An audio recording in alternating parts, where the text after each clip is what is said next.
Ты оттуда пошел. Добрый день. Это ВС, лейтенант полиции Кали. Да, вызов произошел. Вот остановка запрещена на всей территории. Кали машинка, просить, чтобы убрали. Все с нарушением стоят. Ну, это я провожу совещание. Все понимаю. Люди жалуются. Кто жалуется? Ну, граждане, наверное, дежурную часть ГИБДД, по городу. Знаете, граждане жалуются Мы же не можем это игнорировать. на то, на что жаловаться не надо.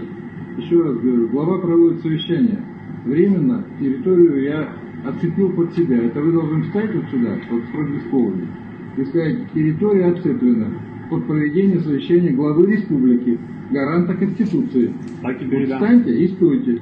Задача стоять нам не поступала. Кому? Кто не поступал? Вы не поняли меня? Я вас услышал. Не поняли меня? Понял. Вот встать и стоять, пока я не уеду. Дать приказ вам? Сейчас дежурную часть сообщу.